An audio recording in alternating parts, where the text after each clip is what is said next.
IKIMfm inspirasi utama anda. Assalamualaikum warahmatullahi wabarakatuh. And a very good afternoon to our dear listeners of IKIMfm. Welcome to another episode of Great Works of the Muslim World. I'm your host, Batrisha Afrina. Alhamdulillah. Thank you very much for listening to us from wherever you are.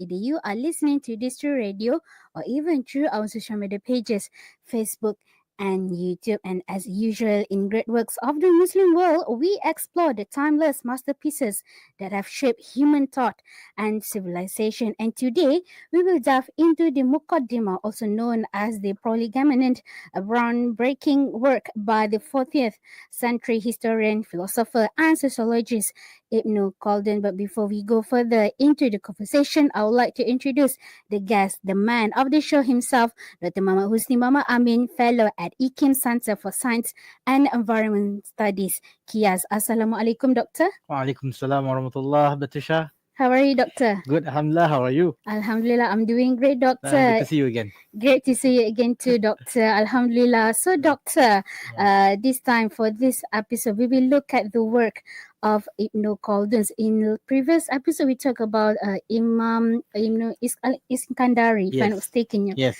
Yeah. So, and talking about Ibn Khaldūn, as we know, he is one of the most prominent, I would say, prominent scholars in the Muslim world. And in this conversation, we look at, I would say, one of his most famous, or I can say as magnum opus, which is the Muqaddimah, which present his analysis of the successful cycles of civilization and the causes of the rise and fall of society. So, as I would say, as the starting for today's conversation, can you share with us some Ibn Khaldūn's background? Yes. أعوذ بالله من الشيطان الرجيم بسم الله الرحمن الرحيم الحمد لله رب العالمين والصلاة والسلام على أشرف الأنبياء والمرسلين سيدنا محمد وعلى آله وصحبه أجمعين. Thank you, Batrisha. So, Ibn Khaldūn is a widely known figure of the Muslim world. Yes. He came from the 15th century. Mm. Well, he was born in 1332, but that's the century where he was most active. So that's why we say he's 14th century. Mm. But he died in 1406. Well, he was born in Yemen, but he went to North Africa, Tunisia. Mm-hmm. That makes him, people say that he's North Korean, but he's really Yemeni. Mm. Right? And his full name is Abu Zaid Abdurrahman Ibn Muhammad Ibn Khaldūn al-Hadrami. So his name Ibn Khaldūn, the son of Khaldūn, but Khaldūn is actually his grandfather. Right? His real name is Abdurrahman. Abu Zaid maybe because that is his kunya, meaning he's the father of Zaid. Okay. But it can also mean something else. It doesn't necessarily mean that he had a son named Zaid. Sometimes people say that Abu Hassan, meaning the father of excellence, meaning because of his illustrious career. Okay, or I can't think of any other examples, but that suffice for now. Let's not digress. And he is Al-Hadrami, meaning he comes from this place Hadramaut in Yemen. Although his family was in Tunisia, I think that's why he went back there, Tunisia. Although he spent some time, although he has Yemeni ancestry, right? And his family is known for its situation. I mean, it's being situated in political and scholarly prominence. They were very much involved with the Umayyad Caliphate. So they're influential family. Yes, very much. Okay. Because if you recall in history, the Umayyad Caliphate, it ended in 750 when they were toppled by the Abbasid Revolution. Yes. But that wasn't the end for them, because what happened is Abdurrahman III, the heir, the caliph, he was a young boy of around 17 years old. He ran to the outlying territories of the Umayyad Empire in North Africa, because they were based in Damascus. Okay. So when they got toppled, they ran back, they retreated, and got to Spain. And then he said, when he came there, he said that should be his new capital, without telling the populace that actually they have been toppled. And he was only 17 at that time. Yes. I see.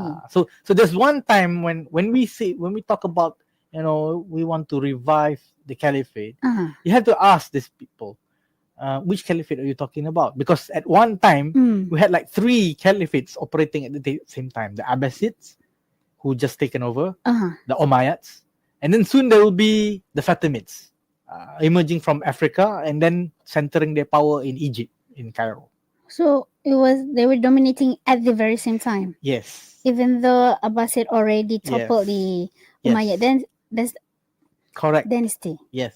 And most of these rulers, they were titular rulers, meaning we can say that they have absolute power, but they can't be ruling all of the empires. So some of these caliphates, they serve as the umbrella authority, but below them there were other authorities. There were other sultanates. So it's like sub-government? Yes. Very much like what we're doing pretty much now, because we have an YDP Agung. Yes. And then we have 9 states who have sultans, and the rest of the states they are either governors, government, or governors or yang di pertuan negeri. Yes. Right? Yeah. So these states are states without sultans. Okay. So similarly, the structure had been then. So we are closer to that kind of structure. Because one man cannot rule everything. Yes. So, especially we talk big about empire. Yes, we are talking about vast tracts of lands, empires. Yes. So can't rule the whole world, right? Yes. So we have caliphates, and then underneath, below the caliphates, we have sultanates. Yeah. For Spain, for the Muslim Spain under the Umayyad, or the remnants of the Umayyad Empire, they go called Ta'ifah or Tawaif, little small states with their, or shall we call, petty kings or princes. They were the Umara. Yes. Okay. Right. So coming back to Ibn Khaldun, he was born into one of those influential families, and then I think that's why he's been able to move around the political echelons, get a really look at the politics and going on. And then because of that, he was able to record his experiences. He was writing when some say that he was successful, some say that he's not, because of the political intrigues. There are sometimes when that's why this word state, political state, in Arabic is called dawlah, from the word dawala, meaning alternating situation. Alternating situation. Yes. So the world is like a wheel. And there's one time when you are on top, there will be a time when you are down, somebody else is on top. So that's why they say, the Arabs, when somebody ascend the throne, they will say, dalat lahud dawlah, meaning the time has come for him. And when he's toppled, or when he descends or retires, they will say dalat alayhi dawlah, meaning time has gone against him. So it's a matter of time. And then the Quran says nudawiluha bainan nas, which means which means that and so we have alternated the time for mankind. MashaAllah. So that's why I think when we talk about Islamic State, you can see that in history, there's not a time when the Muslim states ever called themselves as Islamic State. They rule according to Islam, but they know, because they are only holding on power for temporarily, and they will come upon a time when their power will wane and it will pass to other people. But they happily call themselves, the Abbasiyah, the Umayyah, the Fatimiyah, right? So they, at no point of time in history ever they called themselves as Islamic State. But is it considered as Islamic State? Well, as far as Muslims were ruling, as far as Islamic laws were the laws of the land, yes. Similarly, if you remember last week, we talked about it. Yeah. Are you a thief because you call yourself a thief, or are you a thief because you stole something? Right. Because of so it has to base on the action. Yeah. So for here, it is called Islamic State. I mean, Yeah. we assume it's Islamic State because of those who make the Because the rule. rulers are Muslims, they rule over a predominantly Muslim population, and then they rule according to the laws of the Sharia. But they didn't call themselves Islamic State. I don't see so. That's interesting. What's in the name, right? Yeah. Right. So back to Ibn Khaldun, because of his privilege stature, he was able to get educated in the Islamic sciences, ulumuddin, what do you call it, and then Arabic literature, you call adab. Adab is different than adab. Adab meaning best conduct, personal conduct, when you put yourself in the proper place. But adab meaning literature, because when you write something, you have to put the words in their proper places in order to produce great works. MashaAllah. Otherwise, it's just a newspaper article or a report. So even the structure, it means here that the structure, how you put the words, how the sentence being constructed, it has meaning that being conveyed. Yes, and then because there's a whole lot of disciplines when involved when you talk about Arab literature. You have adab, which I spoke of, which is literature. Yeah. You have things like shi'r, poetry, and then you have balaghah, meaning eloquence. The way that you put it in a literary manner, that tickles the mind, attracts the mind, make people it affects the psychology of people reading. Yeah, really. And then you have things like arud. Arud, the shortest example that I can come up with is like the book of Al-Qifti, Ikhbarul Ulama bi akhbarin hukama. See how it rhymes at the end. Ulama and hukama. So that's why in English it's called prosody. Prosody. I see. So in order to affect a good prosody, it means that you have to have a large amount of vocabulary in your mind to be able to know what word rhyme with which word. MashaAllah. And I believe that what makes a good writer from the normal writer, right? Yeah. How like the I would say the writing can be engaged. Yes. Or engaging the writing is. And here it can be applied in many ways, as you mentioned just now. That's very interesting to hear that. So and then I think we can move on. Ibn Khaldun is also educated aside from adab. He's educated in philosophy.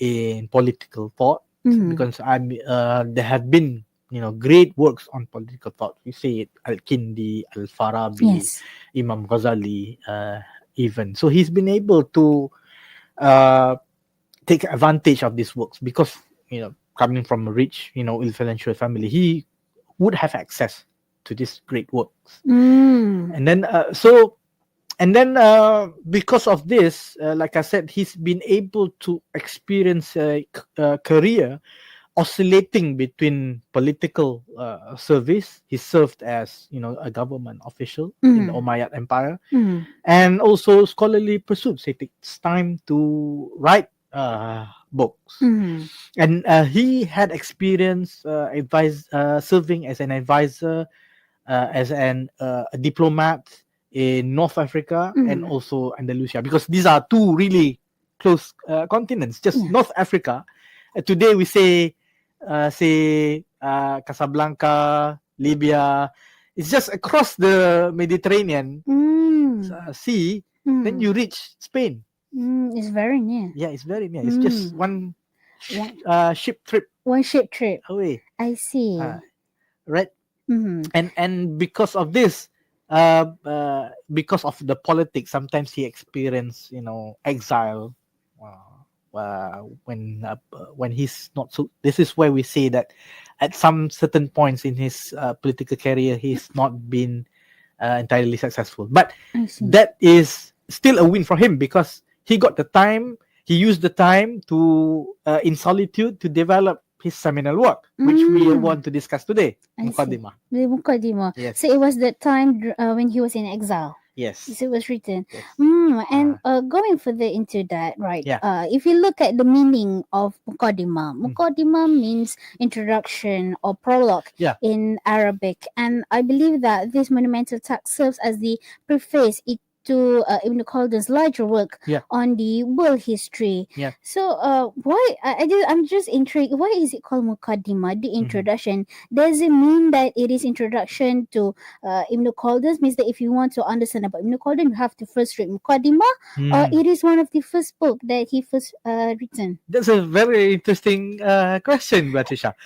So Muqaddimah is called introduction or prolegomenon because it serves as a prologue to his larger Kitabul Ibar, the book of instruction, or book of giving lessons. We have this word i'tibar. So it comes from the same root from abara, meaning to take lessons, to derive lessons, to learn from examples. And this book, Kitabul Ibar, it chronicles historical events. But we don't know about this book because Muqaddimah overshadowed this book. But Kitabul Ibar itself serves as another introduction to his multi-volume larger work, which he was developing, called Kitabut Tarikh, meaning Tarikh Ibn Khaldūn, the history of Ibn Khaldūn. Let us remember that as a politician, and then he went sometime into convalescence, during which time he was developing his work. He was an ambitious work. He was trying to record all historical knowledge from early Muslim history up until his time, because his time was in the 14th century. Yes, much has happened. The history of Prophet, the Khulafa al-Rashidin, and then the Umayyads, and then the Abbasid revolution, and then split into two. There's this, like I said, there's a caliphate in Spain. There's a caliphate in North Africa. There's a caliphate in the Middle East. So he was studying the rise and fall of this empire. Why the historical events happen the way they happen? He was trying to find the reasons for that, the causes why it happened, for that, why it happened in the first place. I see. So, but because of this, he recorded in Ta'rikh, but nobody wants to read that, I suppose, today. So that's why he made an introduction to it, Kitabul Ibar. Yet from Kitabul Ibar, he was able to extract the what we call universal theories inside there. Because if you say that history is cyclical, this thing is already mentioned in the Quran. Quran is full of stories. Yes. Even there's a surah in the Quran called Al-Qasas, from Qissa, meaning stories. Stories. And why the Quran is so? Because human beings learn best from stories. Nobody wants to read, a long, laborious, monotonous report. We want to hear stories. Yeah. But so the Quran provides us with a story because there's a pattern that can be discerned from the stories. There's a cycle that can be. If you are somebody like Pharaoh, for example, you oppress people, there will be a certain pattern of behaviors that will lead you to your own ruin. But if you follow the example of Musa alayhi salam, then you will follow his cycle of behavior, that you will get success or victory like Nabi Musa did alayhi salam. Right? So this is why I think it tickles, it causes person like a great mind like Ibn Khaldūn to write on that, because he wants to understand his own circumstances as well. How did the Umayyad Empire a great empire fell. Surely he wants to know about that. So he wants to know and provide the lessons from that. So it means that because of his curiosity, I would say the Yeah. curiosity pushed him to wrote all this, I would say, masterpiece that he has written. Yeah. And now understanding some basis understanding on the Muqaddimah. Yeah. Can you share with us the impact that it had onto the civilization, and why did Ibn Khaldun write this work? Yeah. So Muqaddimah, its impact now we know is widely regarded as a foundational text in sociology, Yes, historiography, and economics. I remember some years back, one of the corporate figures, was it Mark Zuckerberg or was it Elon Musk? He said one of the great books that he has read is the Prolegomenon of Ibn Khaldun.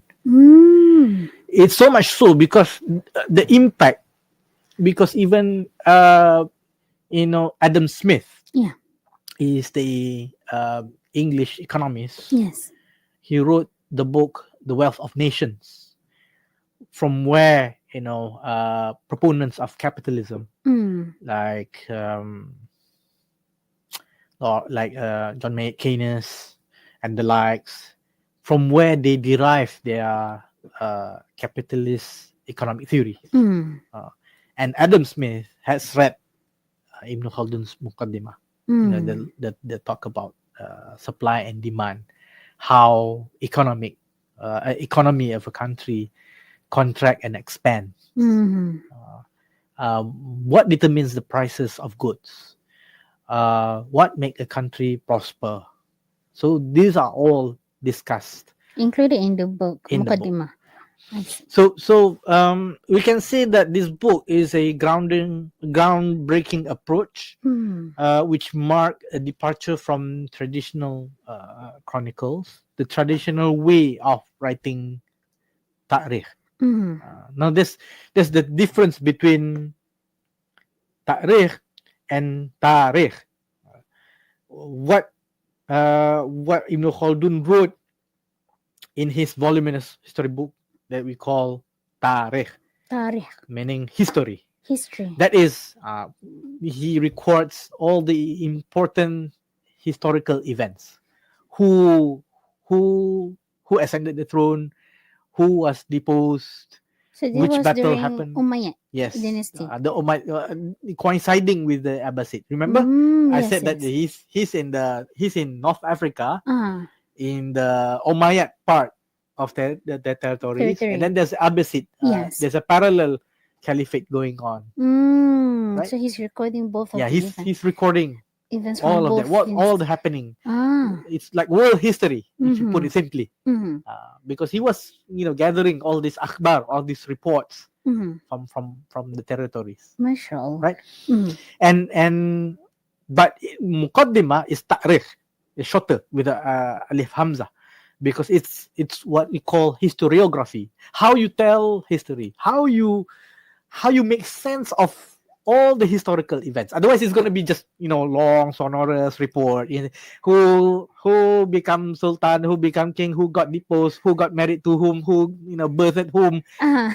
It's endless. Like in newspaper, you compile for decades. So who wants to know all that? But the thing that interests people the most are the lessons. So that's what we call historiography. How you tell history. So now it is a methodology. So, example. For example, in the 9th century, we have Imam Jarir at-Tabari. He wrote the Tarikh Tabari, the history of Tabari. Then it's a voluminous work, still being referred to today. So he writes it in that manner, to happening from Nabi Adam until his time in the 9th century. So just full of facts. Yeah, full of facts. But he carefully sift through the most important facts. But it doesn't. Well, this is why we say that Ibn Khaldun breaks from this traditional approach, because he included an element of analysis in it. So it's like just as you mentioned just now, but the storytelling elements that Yes. incorporating that Yes. into the factual information. Yeah. I see. So Yeah. that works makes it different to his other works. So perhaps I think in the first two episodes, I think we kept talking about whether that book is suitable for the public to read. So how about this one? Is it okay for the public to read? Yeah. It is because well, actually the Arabic critical edition is in 2 volumes. Muqaddimah. I'm not talking about Tarikh. We will have a time when we talk about the Tarikh. So people are still referring to that book. The very fact that Adam Smith referred to it, the very fact that the Western civilization regard it as a great work, and I think in the 80s or the 90s, I think it has been translated into English by Franz Rosenthal. Is a renowned Orientalist. Orientalist scholar, is a scholar who studies the Orient. The Orient is anything but the West, basically. Other than the West. Okay. And so he managed to produce a 3-volume Ibn Khaldūn'S Prolegomenon. And N.J. Dawood has managed to abridge it into a single volume. So that book is a great work, and it can be read by just anyone. But is the simplified version of yes. It very much forms the core of modern sociology, I would say. I see. Modern social science. That's what they say. That's why we say Ibn Khaldun is the father of sociology. Because many of the theories in modern sociology, many are derived from what he has written in Prolegomenon. Right? So enough about. I think that answers your question. Whether it's suitable for the lay people to read? Yes, of course. It's accessible to general public, and it's still being considered to be a serious reference work by scholars. So this work, it addresses societal development as a cyclical process driven by internal and external forces. Meaning, if before Ibn Khaldun, sometimes people blame their failure because of external. Oh, we declined because we got an invasion. The Umayyad Empire fell because we got an influx of Abbasid forces who consisted of Mawalis, meaning Persians who have converted to Islam, and they serve as the rebel armies of the Abbasids. But here we can see that Ibn Khaldun in his analysis, no, you lost because there's examples. It's from the internal causes. From the internal causes as well. Because as far as external causes are concerned, they have had armies to protect the borders, to provide them with securities. Now, what about the internal causes?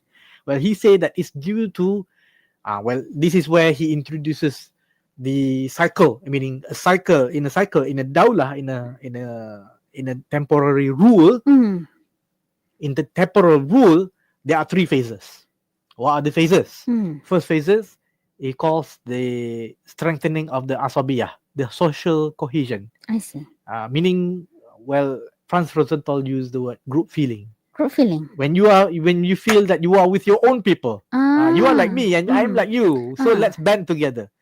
We will say national pride, for example. Nationalism. Or the feeling of patriotic. Yes, patriotism. We are Malaysians, therefore let's stick together. Let's stick together. In football, we will, we Malaysians, we will support, the Malaysia team. Yes. The Harimau Malaya, for example, Malaya. right? Pitting ourselves against, foreign other countries, say, from Singapore, Indonesia, right? Yes. From Thailand. Okay. So that is what he describes as asabiyah, meaning group feeling, the togetherness. Okay. Or solidarity, if you want to call it. Okay? And then this group wrests power, forms a nation. Okay. And then the second phase is where the second generation of that group begin to enjoy prosperity. There will be a golden age of science and technology. There will be prosperity. People become rich. There are much wealth to be enjoyed. But by the third phase, because they have enjoyed so much, that group feeling has dissipated. It's become weak. This is because people have become greedy, so they antagonize among themselves. The rise of envy and jealousy. So it weakens all because they have been so used to living in luxury, in opulence. So this weaken their group feeling. So now among themselves they will see faults. They will try to undermine each other.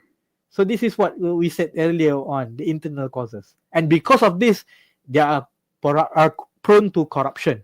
And then they will weaken, they will welcome themselves, opening themselves to external invasion. I see. So there's three. And then so when the country, goes to dust, and then they will rise again a new group feeling, and that new group will take over.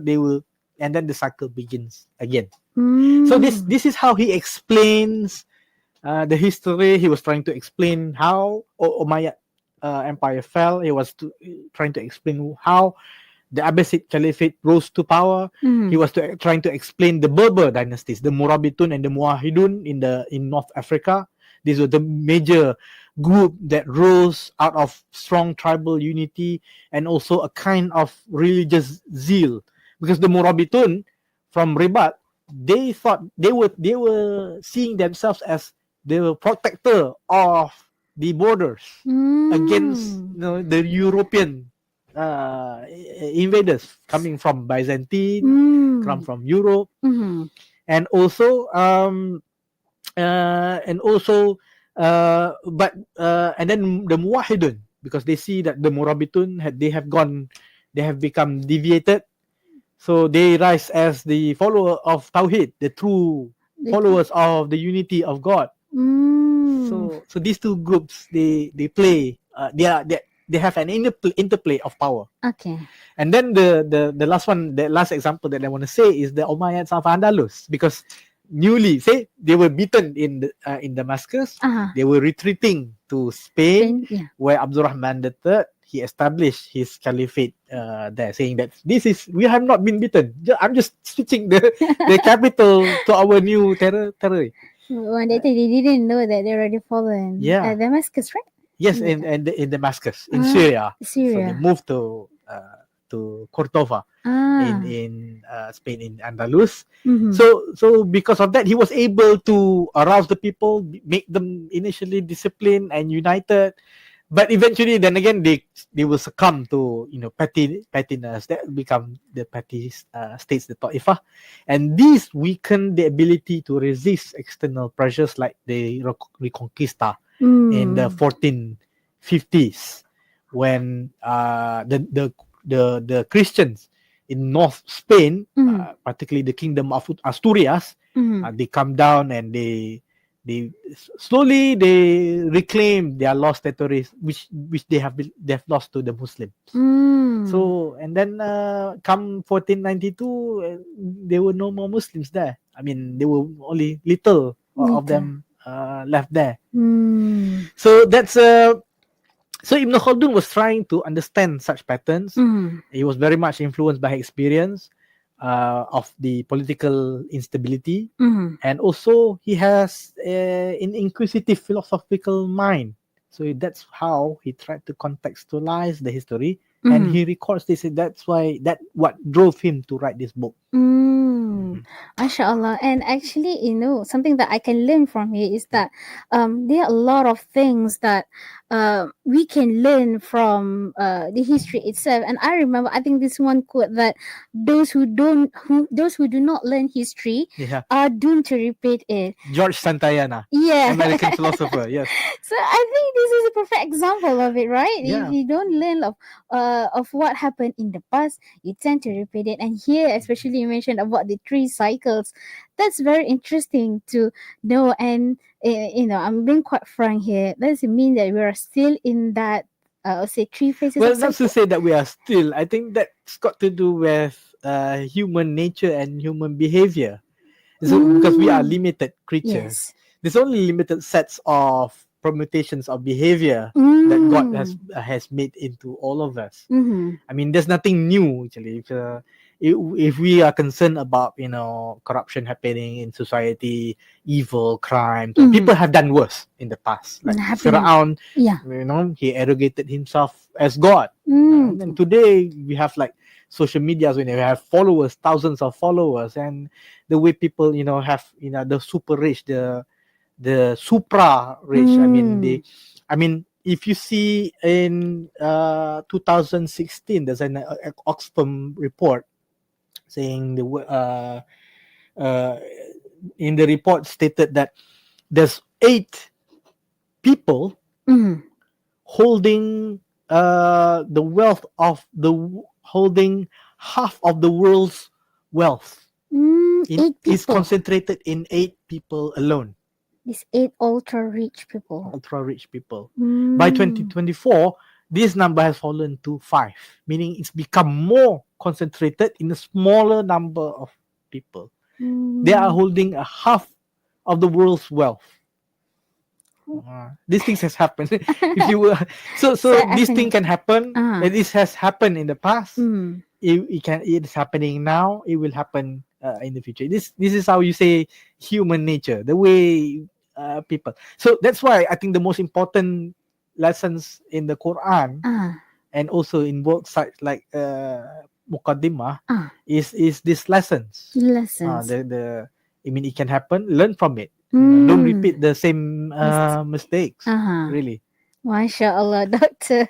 So now as we are reaching the end of this conversation, I would say as a closing for today's conversation, what is the Muqaddimah? Or do you think that Muqaddimah is still relevant today? Yeah. So like I said, it remains a timeless resource for understanding societal dynamics. Its insight into social cohesion, economic systems, leadership. These things still resonate in contemporary discussions because human beings are like that. Despite what scholars like Francis Fukuyama, he wrote about the end of history. He thought that neoliberal capitalism, that is the apex of human that theory was disputed and I think rebutted by Samuel Huntington when he wrote Clash of Civilization. But I remember my own teacher, Professor Wan Muhammad Nur Wandau, he says it's not the clash of civilization, it's rather clash of worldviews. But it means that regardless, it means that these things are still happening. I mean, we can say that the modern social science theories have surpassed Muqaddimah, yet we can still learn something from Muqaddimah. As we talked just now, we take lessons from it. So that we won't repeat so the we can mistake. say, these are lessons are about the cyclical nature of civilizations. There's a time when there was Pax Mongolica, the time when Mongol ruled 1/3 of the world. Yes. Now it's gone. Yes. There was a time when we thought that